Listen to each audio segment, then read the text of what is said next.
On the news, Kebbi Deputy Governor escapes death as bandits kill 19 security agents.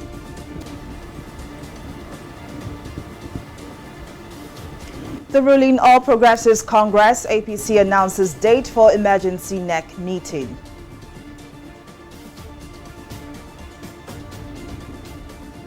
And Lagos Commissioner of Police orders security beef up as NURTW suspends MC Oluomo indefinitely.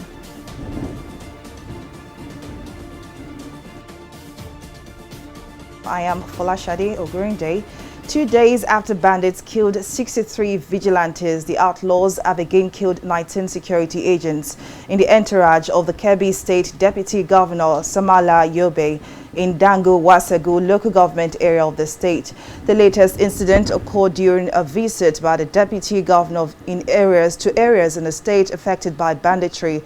Recounting his ordeal after the bandits ambushed his entourage, the Deputy Governor in an interview said the bandits came with sophisticated weapons and mixed up with the villagers. Yombe, who is also retired colonel, commended the bravery of the 223 battalion military men and vigilante groups for the rapid response.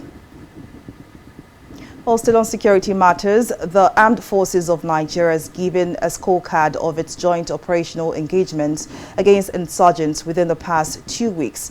The Director of Defense Media Operations, Major General Bernard Onyoko, at the bi-weekly press briefing on the activities of Nigerian military and other security agencies, said the troops raided and killed 3 notorious armed militia gang leaders on the wanted list of Operational Well Stroke. Onyoko further revealed that about 174 Boko Haram and Islamic State for West Africa province terrorists and their families surrendered to the troops from villages around Bama and Dikwa local government area of Borno State.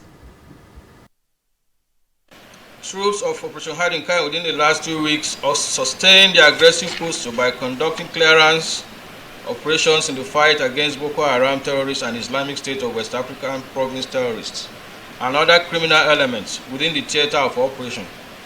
During the encounter, 10 terrorists were neutralized. The troops recovered 4 anti-aircraft guns, over 2,000 rounds of 12.67mm ammunition, 10 bicycles, 1 unexploded improvised explosive device, 1 Mowag APC, 1 truck mounted with 122mm artillery gun, 1 machine gun, 4 AK-47 rifles, 1 60mm mortar tube with 5 mortar bombs. Within the period under review, a total of 174 terrorists and their families comprising 43 adults males, 58 adult females and 73 children from villages around Bama and Dikwa local government area of Borno State surrendered to own troops. I wish to convey the appreciation of the military high command to our troops in the front lines and various theaters of operation for their commitment and continuous doggedness in the fight against security challenges. We also appreciate the general public for their continued support in giving us information in aid of our operations. The All Progressives Congress, APC, has announced that it will be holding an emergency meeting of its National Executive Committee on Thursday, March the 17th. The meeting, which will be held at 11 a.m. virtually, is expected to discuss the convention scheduled for March 26 and other party-related issues. In a notice, the acting APC chairman, Abubakar Sani Bello, and 8 other members of the caretaker committee premised the call for the NEC meeting on Article 25B of the party's constitution. Sani Bello recently took over as acting chairman of the caretaker extraordinary convention planning committee after the alleged plans of ousted chairman Maimala Buni to scuttle the convention and remain chairman came to light. Nigeria's former president Goodluck Jonathan has called on the ECOWAS sub-region to deploy the full use of technology in the electoral process so as to have free and fair elections. Jonathan said this while making his contribution as one of the panelists at the ongoing first extraordinary session put together by the 5th legislature of ECOWAS Parliament held in Monrovia, the capital of Liberia. Our correspondent Mary Kanu has the details. The Economic Union of 15 countries located in West Africa under the umbrella of the Economic Community of West African States, ECOWAS, is having its first extraordinary session put together by the 5th Legislature of ECOWAS Parliament. One of the panelists at the session is the former President of the Federal Republic of Nigeria, Goodluck Jonathan, who criticized the high rate of electoral malpractices on the African continent. Calling for the deployment of technology in the electoral processes, Jonathan said this will help stop corrupt leaders who refuse to relinquish power from manipulating the process. We need to deploy technology maximally for electoral processes, not just about voters registration alone or card readers when you want to go and do election, but from the registration of voters up to processing results and so on should be automated, so that you can stay in your car and vote with your smartphone. You can stay in a bedroom, in a kitchen, in your office and vote. So the use of thugs and militia group to manipulate elections will just disappear in Africa. Speaking on mediation efforts to find a solution to the worsening political crisis in Mali, Jonathan said the military junta was still proving stubborn but maintained that negotiations were still going on to find a lasting solution in the near future. If there's proper bodies that can respond to some of this, and if it is done early, it will reduce. But you are very experienced people, enjoy interactions, how you interrogate the papers that were presented. And I believe that if we go this way, we'll be able to suppress next country falling into dictatorship. And I pray that we should all work together to make sure that no other West African country fall into dictatorship. Identifying constitutional abuse, lack of transparency in the electioneering processes, as well as civil unrest as factors that promote coups d'etat in the sub-region. Speaker of ECOWAS Parliament, Sidi Tunis, described the political situation in some African countries as threatening issues that require urgent attention. While we condemn and shame evil in the region, it is also very important that we commend efforts that are moving regional democracy in the right direction. And we should use this medium to commend the good people of the Gambia for the peaceful manner in which the December polls were conducted. Gambia's election was preceded by similar election in Cape Verde, with both countries demonstrating in very clear terms that democracy can win, and democracy has won. Over the past 18 months, there have been 7 coups and coup attempts in African nations, which has generated concerns about the sudden rise in military takeovers, hence the constant meetings of heads of states to find a lasting solution. Mary Kanu, TV360, Nigeria. As a strike by the Academic Staff Union of Universities lingers, the federal government says it is waiting for ASU to upgrade the University Transparency and Accountability Solution UTAS after the proposed payment platform failed 3 integrity tests. Director General of the National Information Technology Development Agency, Kashifu Unowa, said this after this week's Federal Executive Council meeting in Abuja. At the meeting, the federal government approved several memos for projects to improve the securities, the country's infrastructure and economic development. Our correspondent Mujisola Matomi has the details in this next story.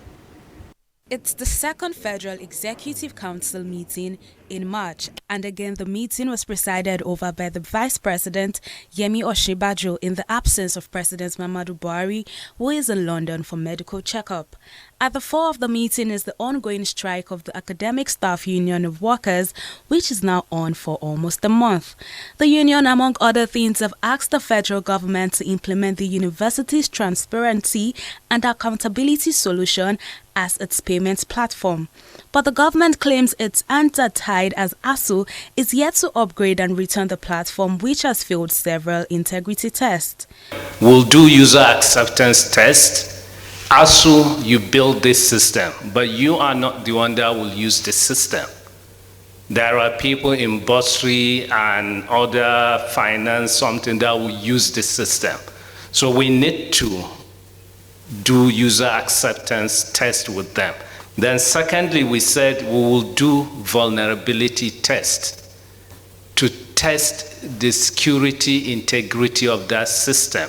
And also we need to do stress tests. We did all these 3 tests with them, and the system couldn't pass. During the meeting, the Ministry of Communications and Digital Economy gave the Council an impressive update that it was able to save over 20 billion naira by following due process in the Information Technology Project Clearances Policy in 2021. Impressed by the report, the Council approved the introduction of another layer of quality assurance certificate in government digital services above the 1 billion naira mark. This is part of the strategies of introducing ICT project clearance: 1, to save costs; 2, to fight corruption. And this is very important, and we have been discovering so many cases that are suspicious, and we reviewed them critically and draw the attention of institutions where necessary. Sometimes some institutions were even reported to Economic and Financial Crimes Commission or any institution of government, as the case may be. In the agricultural sector, the Council decided to ban direct purchase of farm produce involving indigenous farmers and foreign nationals. Minister of Trade and Investment says the new regulation is to ensure that Nigerian farmers are not shortchanged or cheated by foreigners.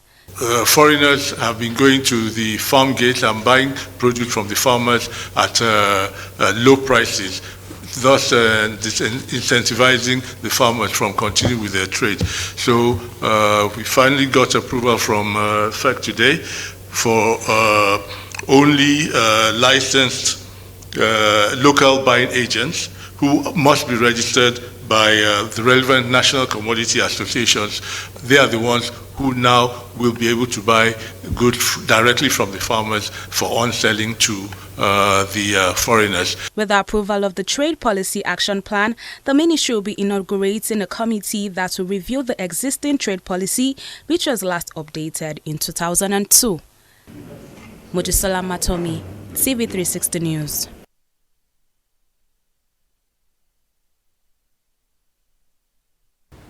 Contrary to expectations, the Senate rejected a request of President Muhammadu Buhari to further amend Electoral Act 2022. President Buhari, adding a letter to the National Assembly last week, asked the federal lawmakers to delete Section 84, subsection 12, which, according to him, constitutes a defect that is in conflict with extant constitutional provisions. The section required political appointees to resign their appointment before participating in primary elections as either delegates or candidates.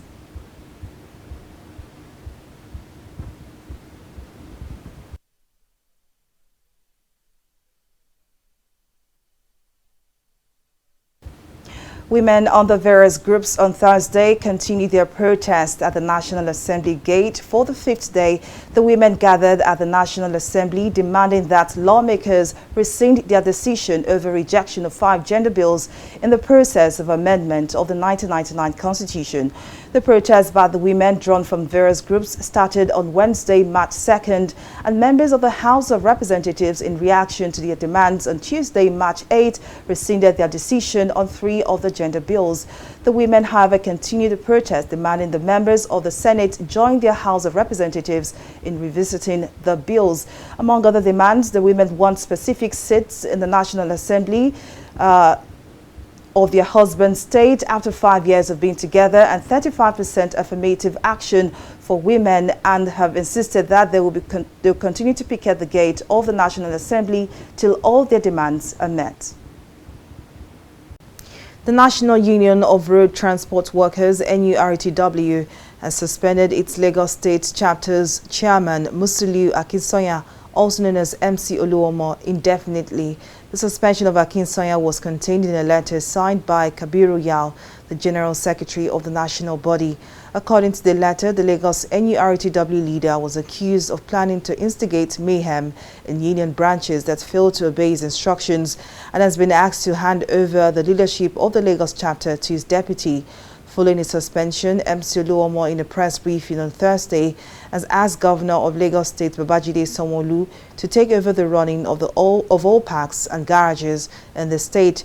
Akinsoya also announced the withdrawal of himself and his lieutenants from NURTW as a union.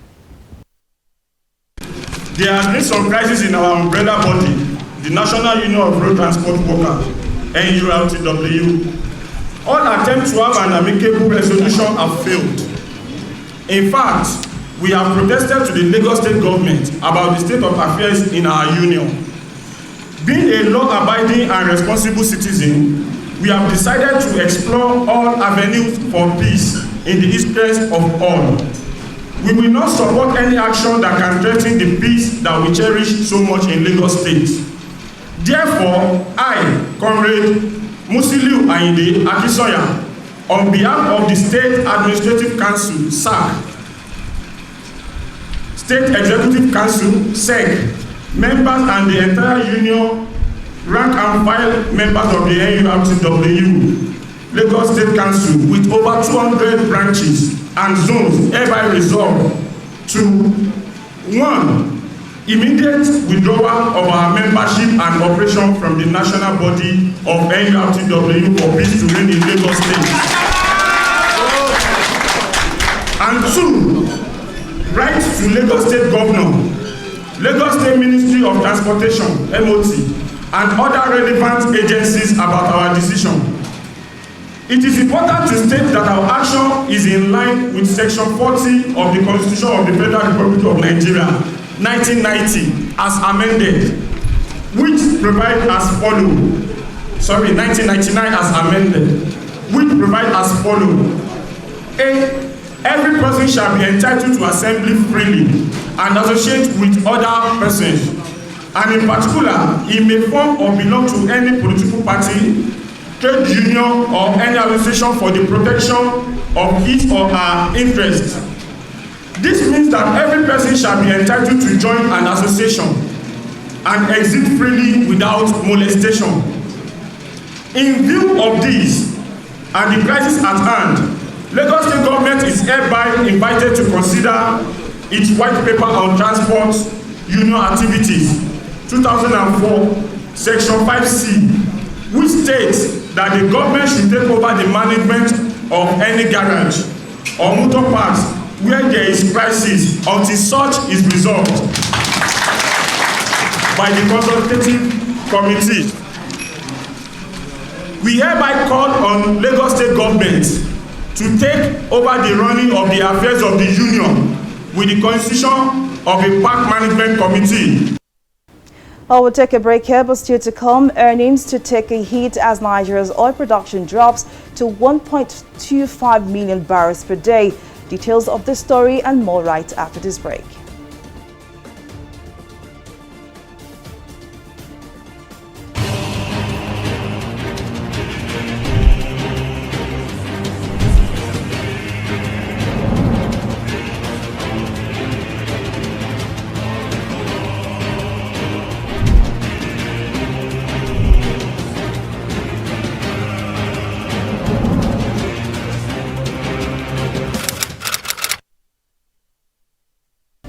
Welcome back. Now here is a recap of some of our top stories tonight. 2 days after bandits killed 63 vigilantes, the outlaws have again killed 19 security agents in the entourage of the Kebbi State Deputy Governor Somalia Yombe in Dangu Wasagu local government area of the state. Recounting his ordeal after the bandits ambushed his entourage, the deputy governor in an interview said the bandits came with sophisticated weapons and mixed up with the villagers. We also told you that the All Progressives Congress, APC, has announced that it will be holding an emergency meeting of its National Executive Committee NEC on Thursday, March the 17th. The meeting, which will be held at 11 a.m. virtually, is expected to discuss the convention scheduled for March 26 and other party-related issues. But in case you missed any of our news bulletin or for more updates, do log onto our website on www.tv360nigeria.com. You can also follow us on our social media platforms on Twitter, Instagram, YouTube, and Google Plus at TV360 Nigeria. On Facebook, we are TV360 Online.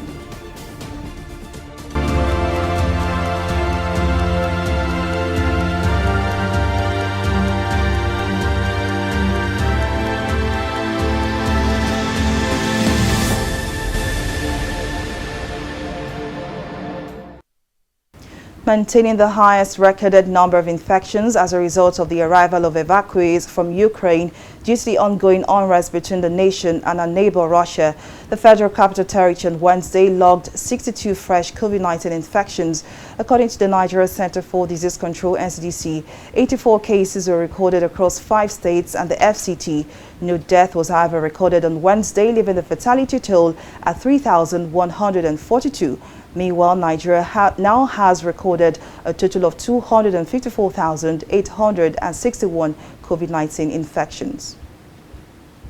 Nigeria's permanent representative to the Economic Community of West African States, ECOWAS, Musa Nuhu, says COVID-19 exposed the flaws of the international community in relation to human rights issues. Nuhu said this on Wednesday at the opening ceremony of a capacity building workshop and the establishment of ECOWAS protection and human security integrated coordination mechanisms in Nigeria.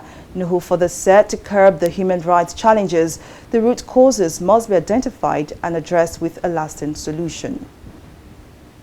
I will take a break now and return with more stories and business. To stay with us.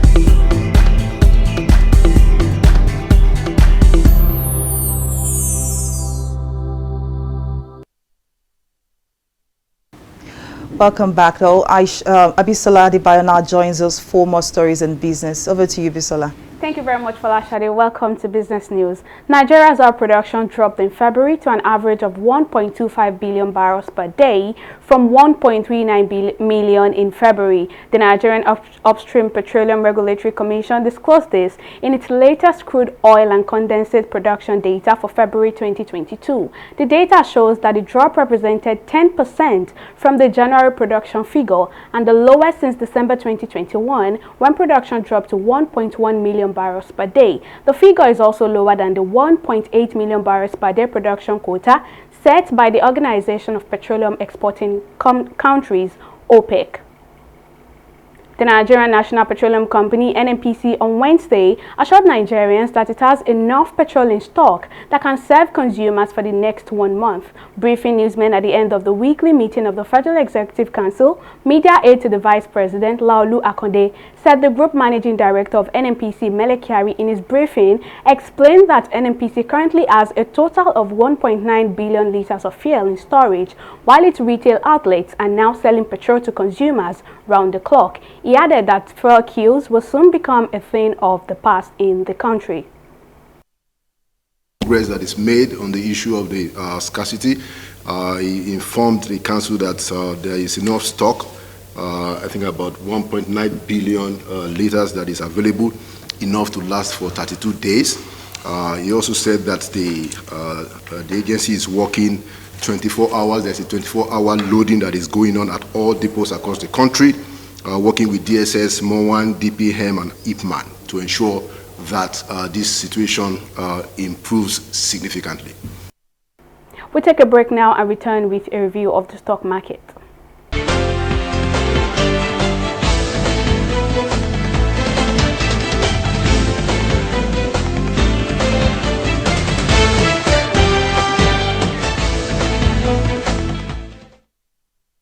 Equities appear to have gotten their mojo back today as the market expectedly maintained positive impact, closing at 0.16% at the close of today's trading. Well, it's been a roller coaster ride for the market as stocks were deep in red on earnings, but the bulls took charge of the market yesterday and it has obviously found its footing today. The all-share index closed at 47,363 basis points and the market capitalization closing at 25 trillion naira. It raised the value of the market by about 41 billion naira at the close of today's trading. Shares of automobile company RT Briscoe rallied in today's session, possibly on the news of expected audited financials, which was delayed amid declining investment. While it's leading today's gain as stable, it's closely followed by UACN, who recorded a 90 kobo gain at the close of today's trading. On the flip side, Royalex and ABC Transnational led equities on the losers list, as the both recorded a combined 17 kobo loss at the close of trading. Our market summary sees a total volume of 261 million units of shares valued at 4.4 billion naira, exchanging hands in 4,672 deals. Well, given today's market move, would we say the NGX is regaining its confidence again? Obviously, we'll have to wait and see how that turns out by tomorrow. On the foreign scene, London's FTSE fell on Thursday as heavyweight financials and miners dropped, with Rio Tinto among top decliners in ex-dividend trading after it cut all ties with Russian businesses. On its side, US stocks Dow Jones is in the negative as inflation soars in February and Russia-Ukraine talks stall. Shares in Asia Pacific, that's the Nikkei for today, it jumped on Thursday following an overnight bounce on Wall Street after oil prices fell sharply from a recent surge. That's all on stock market report. Folashade, back to you. Well, many thanks, Bisola, for that update. Now on the foreign scene, Russia and Ukraine have failed to find a breakthrough on a ceasefire and other humanitarian issues at the first high-level talks between the two sides since Moscow's invasion. On Thursday, Russia's Foreign Minister Sergei Lavrov and Ukrainian counterpart Dmytro Kuleba met on the sidelines of a diplomatic forum in Turkey against the background of international outrage after an attack on a children's hospital in Mariupol, which claimed 17 lives. While vowing that Ukraine would not give in to pressure from Russia, Kuleba noted that it would be ready to meet with Lavrov again if there are prospects or a substantial discussion and to seek solutions. The Turkey talks are one of a number of diplomatic initiatives underway to find a solution to the political crisis between both countries. But up next is Entertainment Report.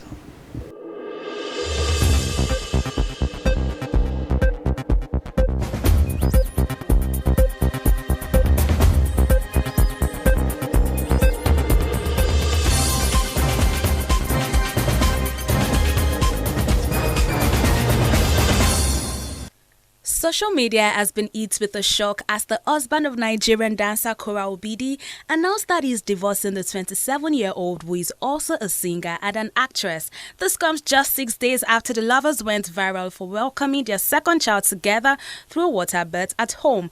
After the American doctor shared the news on his Instagram page, fans of the lovers have been filled with so many doubts, while some have suggested it is a prank, but Justin, however, replied the comment on his post saying it is absolutely not a prank. He later took to his Insta stories to say that not a joke. Kora Obidi has, however, remained silent on the breaking story as she has not posted anything on Instagram ever since her husband made the shocking announcement.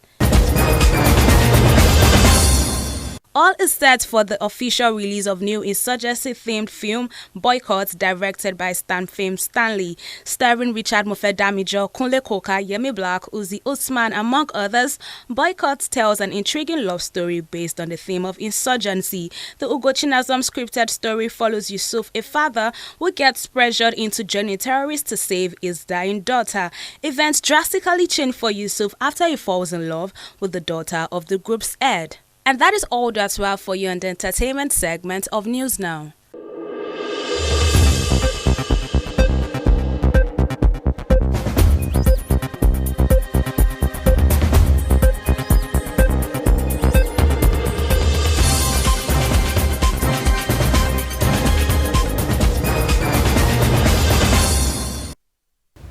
And in sports, Roman Abramovich's hopes of selling European champions Chelsea has been put on hold after the UK government hit the Russian billionaire with an assets freeze.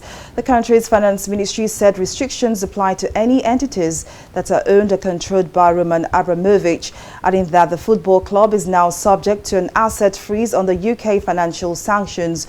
Abramovich had announced last week that he will be selling Chelsea after buying the English Premier League side in 2003 and bankrolled its successes at domestic and European levels. And that's the size of our news bulletin. Many thanks for watching. I am Folashade Ogurinde. Bye for now.